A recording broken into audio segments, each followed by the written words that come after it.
Hey y'all, welcome back to Cat's Curls with your girl Cat. I am here with episode 2 of Kurly Events. This one is my post-op update for my fibroid removal surgery.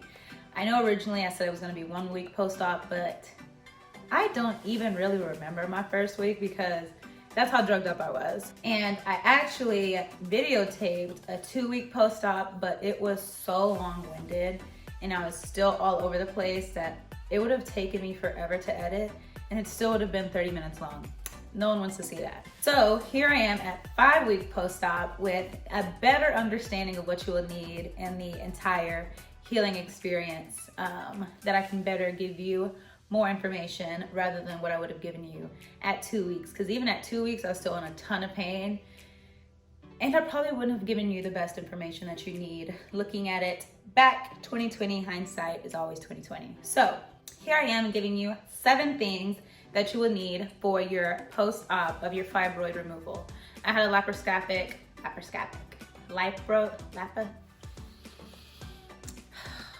one of those, a laparoscopic myomectomy. So they have 2 different types of myomectomies. They have the traditional myomectomy where they go in with the C-section scar at your bikini line and do it that way. Or they have a laparoscopic way, which they go in with 5 incisions using a robot to help them get what they need to get out of there. So it's supposed to be less recovery time and less invasive. What I will say is it leaves more scars, especially if you are a darker skinned person like myself who scars easily, also like myself. That's something to think about. So either you can choose to have the myomectomy where they do the C-section scar, which is below your bikini line, so not many people will see it. However, it is a longer recovery time and it is more painful after surgery, so I've heard. Or you can have the laparoscopic option, if I'm saying that right, and you can have the small incisions across your stomach. Your choice. Do the research, make sure you see which one you want. But jumping on in and what you will need post-operation. Number 1, you will need someone to help you, whether that is a significant other, whether that is a family friend, family, whatever it is, you will need someone. Now, I live in Kansas City. I do not have any family here. I have some friends, but not any friends that I wanted to burden with taking care of me 24 hours a day, as they're already doing with their own lives. So what happened with me is my parents drove up here from Dallas, was here for the surgery, and I rode back in the back of my dad's truck. He removed the seats, put an air mattress back there, had it inclined for me, and we drove back to Dallas, and I healed in Dallas that way. I was in Dallas for 3 weeks on short-term disability, helping me get to where I am now. I really should have had 4 weeks, but it's neither here nor there because this is week 5, and we are doing better.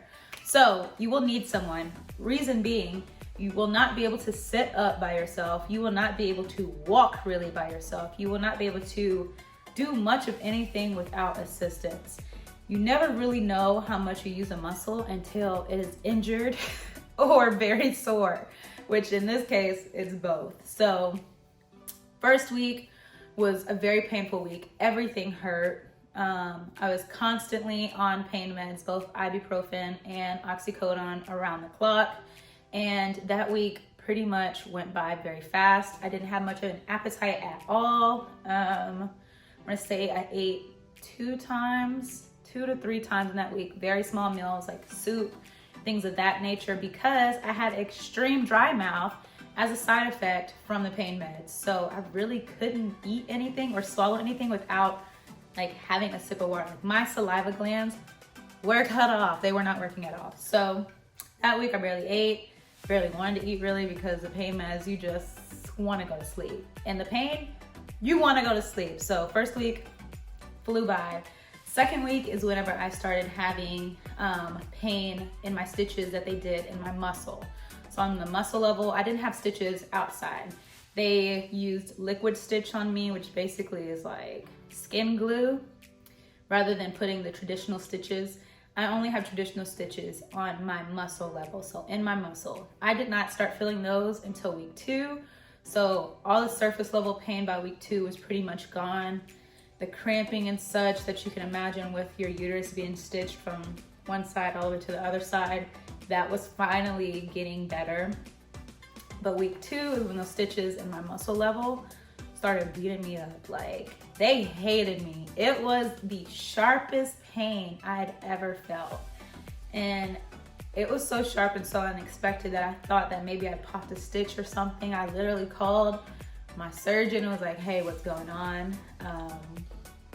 I need some help, which leads me into what you would need for item number 2, pads. You will need pads because you will have bleeding, understandably. So they just did all of the surgery on your uterus. You're going to have some discharge and you will have some bleeding. Men, sorry if you're watching this, TMI, but it's natural. So that led me to number 2 because I had some bleeding that was heavier than what I expected it to be. You know, they're like, oh, be careful, you might have some spotting, or this was bleeding. So I was like, I popped a stitch. I'm having internal bleeding. Oh my gosh, I'm about to die. This pain right here makes me feel like I'm dying. So that's the only option. I go ahead and write my obituary right now because clearly I'm dying slowly, a slow, painful death. But I was over exaggerating, of course. And your doctors will tell you, unless you were bleeding through 2 pads in an hour. So 1 pad in an hour, 2 hours in a row, then you're good to go, which I was not bleeding that much. I was bleeding like I was on my cycle, but that's not what my cycle was. Either way, you're gonna need some pads. Be ready.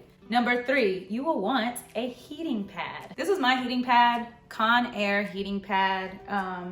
It's an electric heating pad, obviously.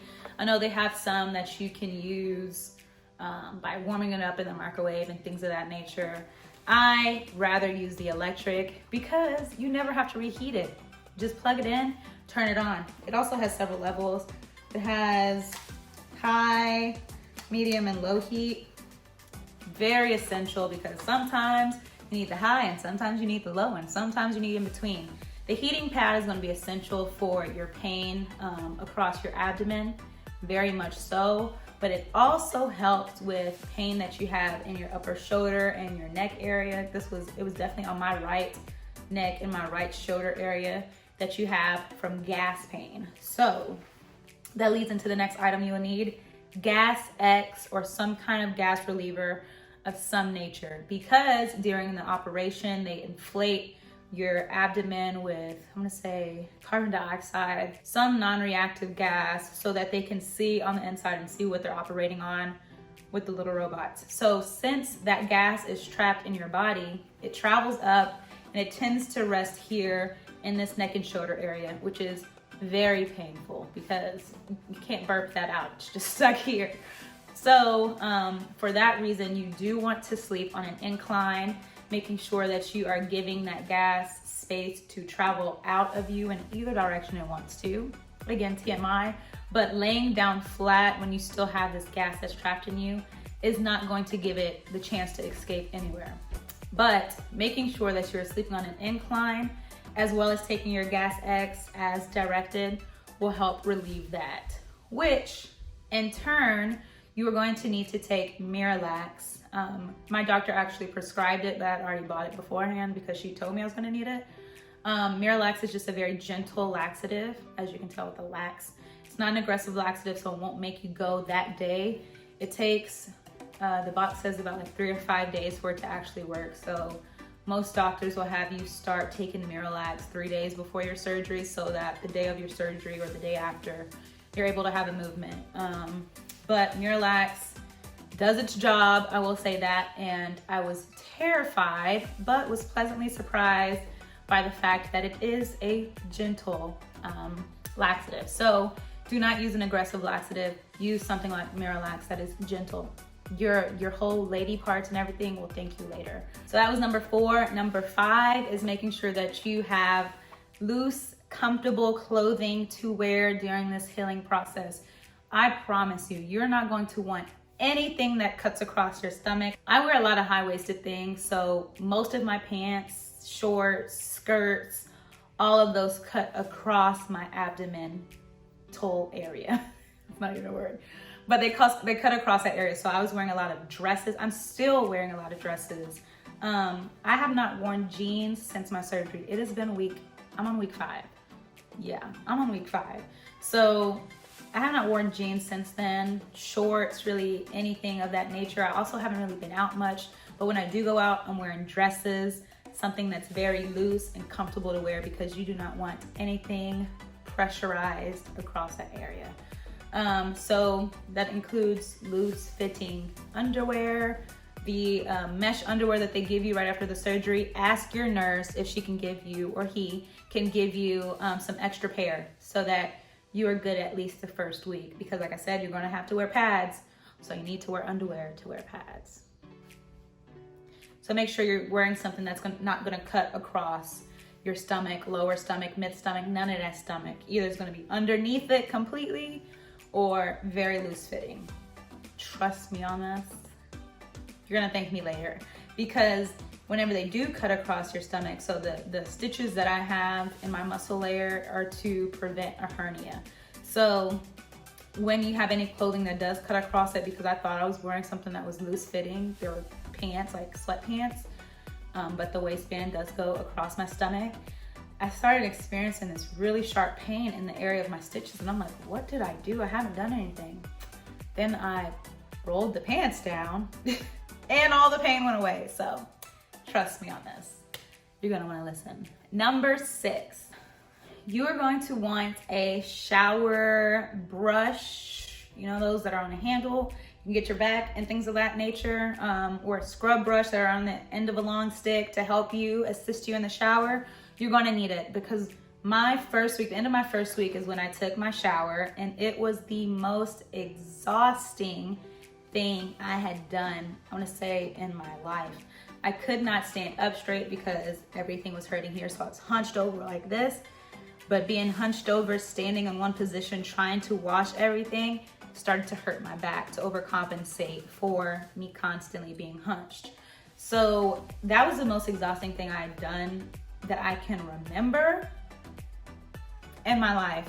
So making sure that you have something that can reach your toes, reach your legs, reach your back, all that is going to help you out a ton. And speaking to that, you're gonna be walking hunched over and kind of weird for at least 2 weeks. So the heating pad, again, I'm skipping around, but it helps your back too when you no longer need it for your stomach or for your shoulder with the gas pain. Get a heating pad for sure. And for number 7, I will say that for people who scar easily, like myself, scars across my stomach, summertime, more scars on my body, I didn't want any more scars. So what I invested in were these scar strips, and I'll show you which ones I have. So advanced silicone scar sheets. When I tell you, these things actually work. I got these from Amazon, by the way. I looked at all of the reviews on Amazon to make sure which scar silicone sheets worked best. And just based on the pictures that people were posting and based on the results and everything and in the reviews, I went ahead and went with these. And I'm glad I did, because I've been using them now for, I wanna say, combined 3 weeks. I took a little break in between there because I had a busy week and I just forgot to put them on. But as soon as my liquid stitch fell off, because you have to wait for it to fall off, you can't pick it off, you can't pull it off, it'll screw everything up. So finally, as everything fell off by itself, I was able to apply these strips. You just cut them up to the size that you need. And I left them on for 24 hours. They say to leave them on for 8 hours the first day and then 24 hours the following. Left them on until they were no longer on there, and then I replaced them. They are reusable, so I reused some of them, but I just don't like how ugly they look once they've been worn. So I just use new ones. If I have to buy some more, I'll do that. But this is what they look like. They're not that big, as you can see. So if you have really, really massive scars, you might need to use a couple of these at a time. But like I said, they're reusable. So if you're like, okay, it's a little pricey for my liking, I want to say they were probably $20, but worth every penny. Again, I'm telling you that. In the 2 weeks, 3 weeks combined that I've used these, I've seen the result of using these things. And like I said, I scar easily. So I have scars on my body, and I know how my body heals scar-wise. So I know for a fact that my scars would not have healed as fast as they would without these. And this is not a paid advertisement or anything. This is just me having gratitude for this technology. So I know there's things like bio oil and things that other people may use. I've used bio oil before. This works faster. So I will put the link in my description. So don't worry about that. But yeah, so that's the main things that I can remember needing, that I can think of needing right now. For the bloat, my stomach is still bloated. So I will not show you what my scars look like. I will not show you what my stomach looks like right now because I'm not comfortable with how I look. I'm learning to love my body the way that it is, and in this journey that's going on, it has changed. It has improved tremendously. I use a waist trainer now that I am not in as much pain. On week 4, I had my post-op appointment and expressed to my surgeon, the physician, that I was still having very extreme sharp pain. Like, there was one thing that I did.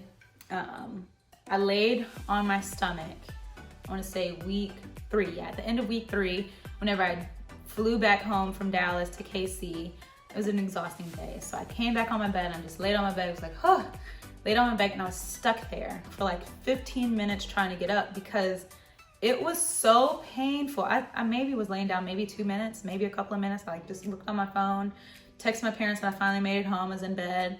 And then I went to sit up, and it was just so much pain in that area that I couldn't sit up to get off of my stomach. I couldn't roll over to get off of my stomach. I was just stuck there, just in pain. I just had to muster up enough courage to go through the pain that I was about to go through to finally get up off my stomach. So I explained that to my surgeon, and she ended up giving me a steroid shot in my stomach, in the area where my muscle stitches were. And let me tell you, it has made a world of difference. So if you are going through this, ask your physician or your surgeon if that's an option that you can have in regards to a steroid shot. Wait till it's 4 weeks post-op to see if you still have that pain that I'm having. And it was a very sharp and unmanageable pain. If you're experiencing that, know that that is an option and that you can do that. And I absolutely am so glad that she suggested that because I didn't even know that was an option. But it helped tremendously. This is week 5. This was yesterday was my first time working out since my surgery. And I know for a fact without that steroid shot, I would not have been able to do it. I could not walk long distances. I could not still sleep on my side. I couldn't sleep on my stomach. My first time sleeping on my side or on my stomach since my surgery was the end of last week. So the end of week 4, after I'd gotten that steroid shot. And let me tell you, that was the best sleep I have gotten since my surgery because I was so uncomfortable. My neck, my back, everything was hurting because I was constantly just sleeping on an incline for over a month on my back constantly. My butt started to hurt because if I wasn't sitting down, I was laying down on an incline. And so yeah, saying all that to say, ask your physician, talk to them about anything that you're worried about because this is your body. Listen to your body. I always say this, listen to your body. And if you feel that something is out of the ordinary or that you are just unsure about something because this is new to you. So you're entitled to ask those questions and get the relief, at least mental relief, that everything is standard that you're going through, that nothing's out of the ordinary, like me thinking that I had internal bleeding. So yes, I would say an honorable mention as one thing that you need to have is a positive attitude. Like I said, my body does not look like my own right now, but as the days progress, it's starting to look more like me. Like, for instance, I had a belly button piercing. They had to do an incision through that belly button piercing, so I no longer have that. And now where that belly button piercing is, I have like this little weird like pocket of fat above my belly button, which, ladies, you know how annoying and how self-conscious that's making me right now. But again, told that to my physician during my post-op appointment, and she told me that possibly one of the internal stitches they did in my belly button must have caught the fat, which I was like, fat? I don't have any fat.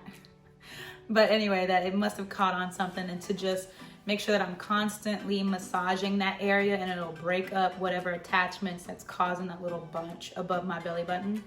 And it's actually working. So it's reducing, my bloating is going down day to day. I'm wearing a waist trainer to help cinch that in and get that bloat down, whether that's helping or not. It's making me feel better mentally. So that's all that matters, right? But yeah, I think that's it. Week 1 was tough, very painful, didn't eat much. Week 2, I was still using my pain meds. I had that muscle pain, that very sharp pain, still couldn't sit up by myself, still couldn't really walk much, still couldn't do much. I had hurt myself actually, like reaching down to grab something and to pick it back up. Of course, you use your abs for, or your midsection, because I don't have any abs. You use your midsection for a lot of things that you don't know that you used to do until you need to do it, or you hurt yourself. So yeah, I ended up hurting myself doing simple things. So week 2 was still painful, using some pain meds. Week 3 was the first week I stopped using pain meds and I just started managing my pain mentally, really, and also trying to wean myself off of it for sleep reasons so that my sleep schedule can go back to normal. Week 4, that I would say that my sleep schedule went to normal. I wouldn't go to sleep till like 6 a.m. in the morning. I'd just be up because my body was so used to those pain meds putting me to sleep throughout the day. So week 4 was the week that I got the steroid, and the first week I was able to actually sleep on my stomach or on my side. And week 5, which is this week, was the first week I was able to work out, which was amazing, I can't lie. As sore as I am today, I'm so grateful for the ability to work out again. I will say that your first menstrual cycle, again, sorry, TMI to the guys, but your first menstrual cycle, I would suggest scheduling your surgery to where you don't have a menstrual cycle the very next week, because you're already going through so much pain. You don't need the extra pain of your uterus contracting from menstrual cycle activities. So I made sure that I scheduled my surgery to where my first menstrual cycle wasn't until 3 weeks post-op, which I'm so glad that I did, because not only was my period not as bad as it was before with the fibroid, it was lighter and it was shorter. Now that could be because I'd already bled quite a bit from the post-op situation, so I didn't have much built up in my lining anymore. I don't know. I haven't had my next period yet, so we'll see how that goes. But I will say it was not as bad as what it usually is in regards to the heaviness and the pain and the cramps and how long my period used to be 7 days. This period post-op was 5 and it wasn't as heavy. So yeah, I think that's everything I can think of. If y'all have any questions, please do not hesitate to ask me in the comments. If you watched this video and it has helped you, or you're about to have your own myomectomy, please like this video so that I know that I'm helping and I'm getting you content that is actually helpful. And if you're not already, please subscribe to my channel. Thank you so much to everyone who has already subscribed and has been patient with me through this process of me healing and getting content out to you. I cannot express enough how much I appreciate you all, because I continuously say that I'm going to be more consistent in getting you content, and life continues to happen. And y'all are continuing to stay here and be supportive. So I love y'all. Thank y'all so much. Again, let me know if you have any questions in the comments. Bye y'all.